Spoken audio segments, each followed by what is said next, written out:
Hey everyone, it's Roman Rich. Thanks for joining me. Today we're going to talk about the Sidewalk Highway, or as most people refer to it, the Ribbon Road.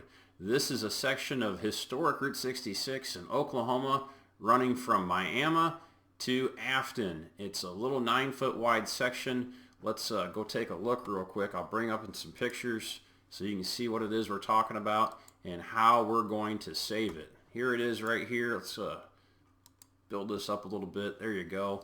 This is an older picture. This is from 2010, and you'll notice it's not in horrible shape. I'll give you a quick little history on it. This section of road was about 100 years old, roughly, a little bit older than 100 years old. Let me bring that photo back up. And what you have is a 9-foot wide section. So what we have here is from edge to edge, you've got about 9 feet there. Concrete curbing. There's actually a concrete underlayment and then more concrete curbing over on this side here. Pretty cool old surface. Again, 9 foot wide. And yes, this was a highway. Can you believe that? Why was it so narrow? Well, there's a reason why it was so narrow. Because they only had so much money to pave back then. They didn't have an infinite amount of money or funding. So instead of paving the whole width only halfway through the county, they decided to pave the whole distance through the county but go half the width so that they would have some sort of a hard surface for cars to travel on. And yes, this was used as Route 66 for quite a few years, up until I believe about 1932. Not sure, but I think that's about the rough timeline for that. So what are we going to do to save it? Well, good question. Right now, let me get a piece of paper here. Ottawa County is entertaining comments. Right here, I'll show you that. They're entertaining comments from the public as to how they are going to preserve and restore this section of road, and I'll show you that real quick here. Here's your comments. Now, I've been to several meetings regarding this section of road in the last year, and I've done a lot of research with this road. This road has taken a beating over the last 10 years. I've been viewing this road since roughly 2008, and I gotta say, it's really taken a pretty bad beating in the last 10 years, and probably most of that's occurred in the last 6 or 7 years. So don't believe me? Well, here, let's let the pictures do the talking. Now, this is an old picture, really old. It's going to look a little grainy. Let's blow it up there. So that's yours truly right here, back in about 2009. That's me walking the old road, and you can see it's in pretty good shape overall. I mean, you got some cracks, you got some wear and tear, but the curbs still very intact. You'll see right there all the curbing. The asphalt is in decent shape. Here's all the asphalt, and let's look at some other pictures here. This is a couple years later. This is in 2010. Same stretch of highway. Again, you can still make out all the road, the curbing, the asphalt, etc. And I even was able to paint quite a few shields on this section of road, notating that this was Route 66, because back then people had kind of a difficult time navigating Route 66. You didn't have all these GPS systems and guidance help.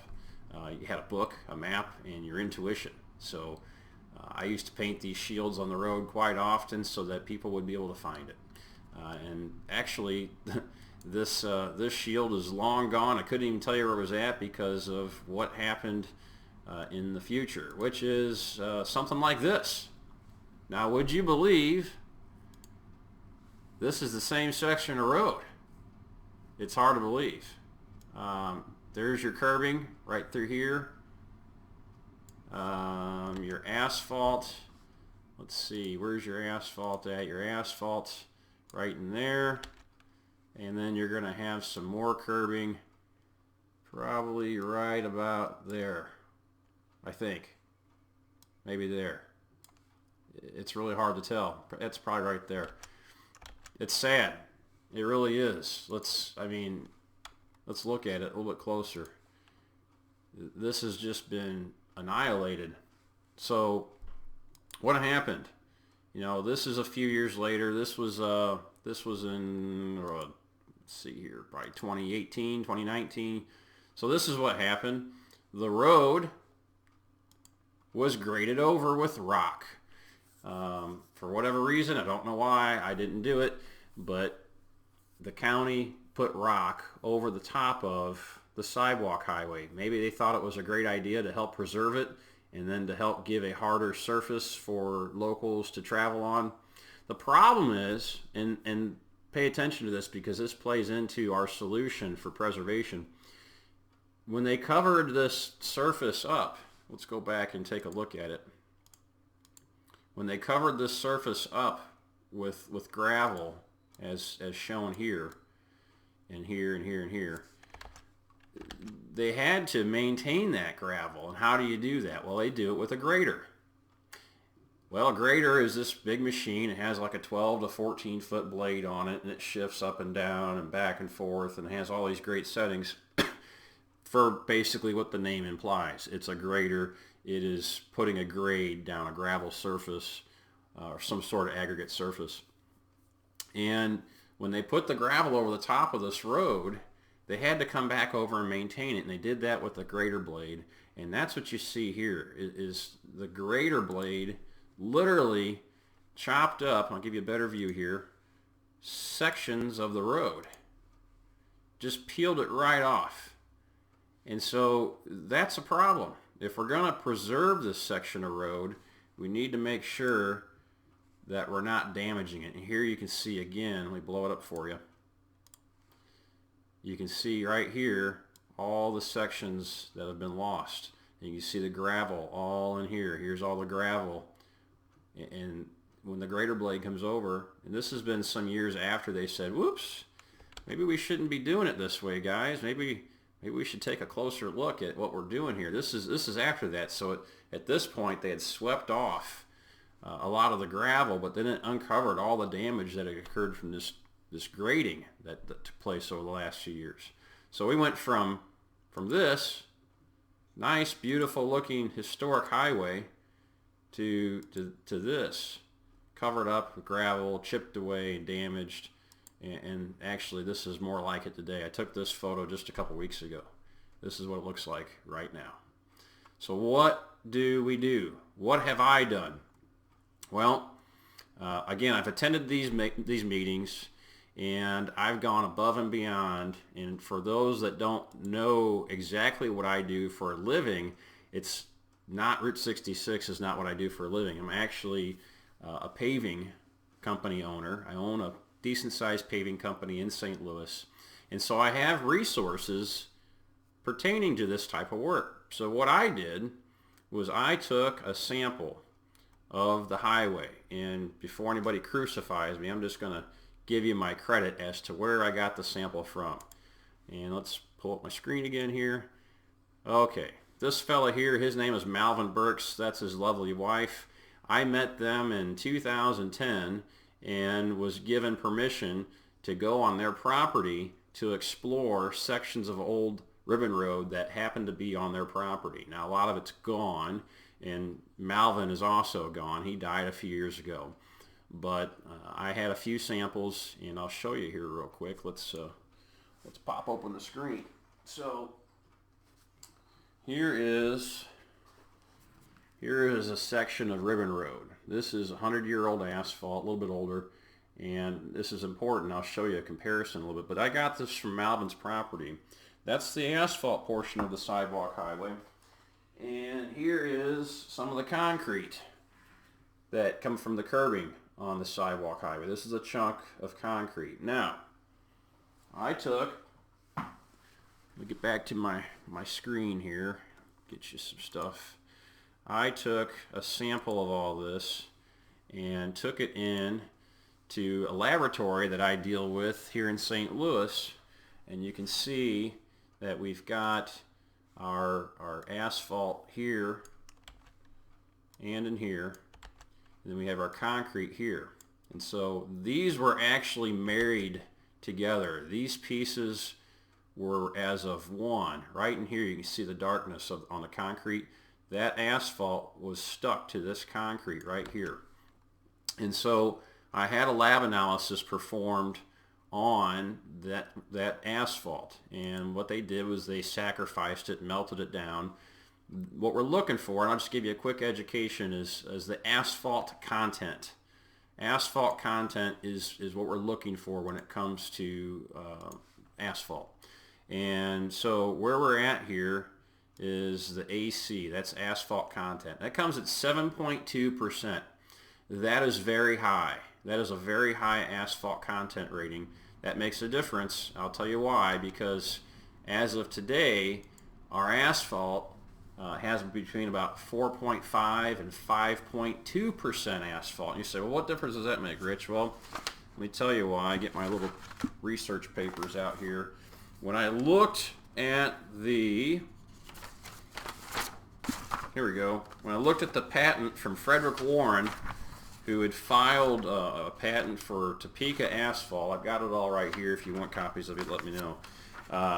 Topeka asphalt, the patent was filed before this road was built, and the construction plans called for Topeka asphalt for the Ribbon Road. And so what we find is that we're at a 7.2% liquid asphalt content. And now keep in mind, this is over 100-year-old asphalt, so it's had some oxidation. It's had some time for some of this oil to leave the material. So Topeka asphalt calls for a 7.5 to 11% asphalt content. And why is that important? Well, because there's been some debate as to whether or not if this was the original roadbed or not. And in my opinion, it is. And not only in my opinion, but the opinion of the lab technician also says the same thing. Not only did we find that it was a super high asphalt content, just like what is shown in the Topeka asphalt, but when they melted it down, when they melted this asphalt down, they found that we had the same type of aggregate contained in this asphalt as what we have in the concrete, which is a pitcher flint rock, or pitcher chat. Now, one other thing real quick I want to do, I want to show you real quick. So this is our 100-year-old asphalt. I'll get you a real good look at it. See? That's our 100-year-old Route 66 asphalt directly from the sidewalk highway. This is a piece of asphalt from my driveway that's only about 4 or 5 years old. Now look at the differences. This one is much, much darker than this one. This one's only a couple of years old. This one's over 100 years old. And look at the oxidation that we have in there. Isn't that amazing? So this all plays into the preservation. I'm going to get right into that right now. So what are we going to do? Well, Ottawa County hired this group called Guy Engineering to do some studies and to put together some plans. And they put together 4 of those options for us to view and comment on last week. And this is important. This all gets into how you can help. So this plan that I'm showing you on the screen right now was not one of the options. This plan was actually an option from a previous meeting. But this plan is the ideal one with some minor changes. And let's get into those changes real quick. I want to go over those real quick and then get you into a point where you can help us out. So let's zoom in on that. Let's see here, fit the screen a little bit bigger. Okay, so the original, let me go back to that. The original calls for basically excavating along the side of Route 66. Let's, if you can't see where Route 66 is, let me draw a box around it. This is Route 66, right in the middle here. That's Route 66. I'm going to highlight it for you guys. Right there. That's Route 66. To the left and to the right, we have this section of road, and this was all built into the original road, so it falls within historic preservation.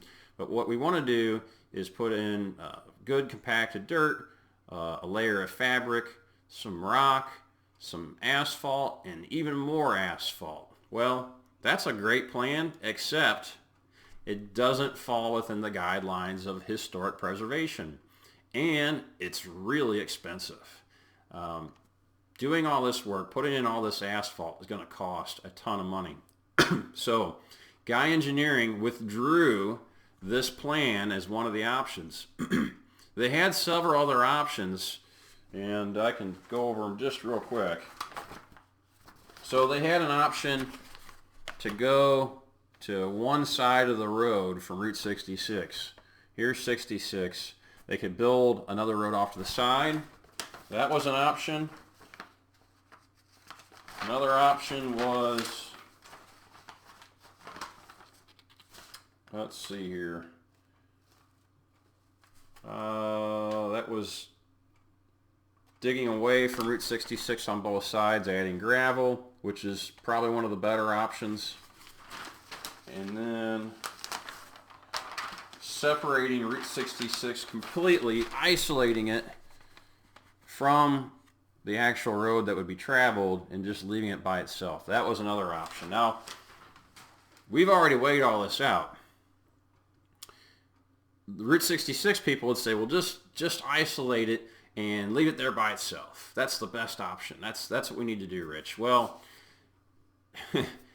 what you're not thinking about, and what we've already explored here, is the practicality of, number one, expenses, cost, land acquisitions, disturbances of land around it, environmental factors. This all plays into it, and we have to balance out this historic road with locals and their interests, chiefly farming. And so we've got to cater to them while also catering to tourists and preservationists like myself, historians. Excuse me. So I took the plan, and I'm going to go back to that real quick. I took the plan that they had proposed last year, where they had put in asphalt, and I made improvements to this plan. And conveniently, I've attached it to this form, which I'm going to make available to you in this group. It's a PDF form. You can print it out and include your comments and send it off, fax it or email, or even mail it in. But so what we're looking at, this plan, and I've laid it out real nice. Number one, we're going to take a mill, which is this guy right here. This little guy, it's actually a big giant guy, and we are going to grind, let's see, get my arrow, we're going to grind one side away from Route 66. Again, Route 66 resides here in the middle of the screen. So we're going to mill and grind existing material away from the historic roadbed, beginning on one side of the road while leaving the other side intact. So we will grind out this side. However, we're going to leave this side over here intact. We're going to make our changes to this side of the road. In other words, we're going to do all of our drainage work, which is over in here. We're going to do all of our drainage work, swales improvements, fencing improvements, all that good stuff. Then we're going to repair the broken curbing, because when we mill all this out, this will be basically void. This will be one big giant void. We'll be able to see all the broken concrete and make repairs to that, because it'll all be nice and exposed. Make repairs to the concrete as needed. Let's see here. Then, as determined by Guy Engineering or Ottawa County, however they come up with this, if they have money in their budget for asphalt, let's put some asphalt down. If they don't, let's use all rock. Let's just go back with what they had from the beginning, which historically would be accurate, putting all gravel in here in the green section and in the orange section. But then on the purple section there, we will leave a little bit of a gap between the top of the curb and the top of the aggregate. and we're going to put in what we call a chip and seal style of surface, which is, and I've got that outlined right there. Oh, nope, I don't. That's the wrong. Right there. 1 inch of chip and seal microsurface. So what that is they spray oil down with a truck. They spray the top of the rock, and they do this in a couple different layers, and then they sprinkle in chips or rocks. So what that'll do is it'll give it a fairly intact surface, a hard surface for people to drive on that isn't gravel. Why is that important? That's important because remember what we had happen before with all the damage? I think you do. In case you don't, let's go back and find the pictures. Right here. Nope, that's not the right picture. This is what we have right now as a result of grader blades. We want to do something that prevents grader blades from getting back onto this surface. And so if we go with our plan, which is chip and seal along the edges of Route 66 here, we do chip and seal here, chip and seal there. Now we have a surface that has to be maintained every couple of years instead of every couple of months with that nasty grader blade, the evil grader blade. So we're going to do all that, install the chip and seal, and then repeat items 1 through 3 on the other side. So coming over here, we'll do the same exact process on the other side where we mill out, grind out all the surface, get rid of all this stuff, make the improvements to the slope, the swales, the fences, all the drainage ditches, install our rock, and then our chip and seal surface. But before doing that, make repairs to our curbs because they'll be exposed. The final process in all of this would be making repairs and patching the historic asphalt portion of the road right here in the middle. And basically we're going to do that by hand. We're going to do it just the same exact way they did it back in the old days. I'm familiar with this process. Have the asphalt made according to Topeka asphalt standards with a high asphalt content.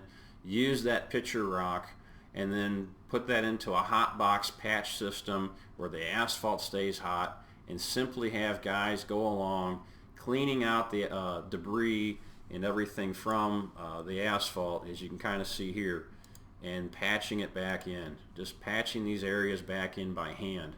That's the right way to do it. If we do anything else other than that, we're going to take away from the character of the road. We're going to strip it of its historic characteristics. And we don't want that. We want to keep our road really cool looking like it's shown here. Let me blow that up a little bit. We want to keep it looking old. We want to keep it looking historic. We don't want to grind it out and replace it all, because then it's just a new road, and that's just dumb. We don't want to do that. So the call to action here, what do you need to do? Download the PDF from this group. Share it. Share this video with all your Route 66 friends so that they can get involved. They have to take the comments on this. Now these are due by the 31st of March. March 31st, these are due in by. So don't waste any time. Do it right away. Now you don't have to go with my plan, but at least make an attempt to comment. I will include this comment form along with my plan as shown here.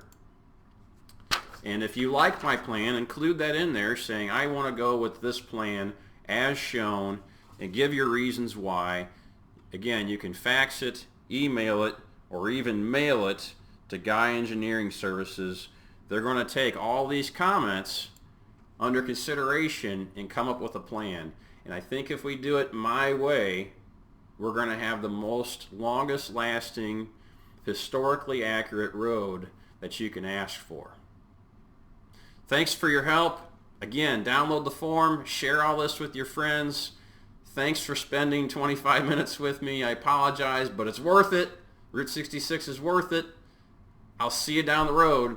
As always, go your own way. I'm Roman Rich.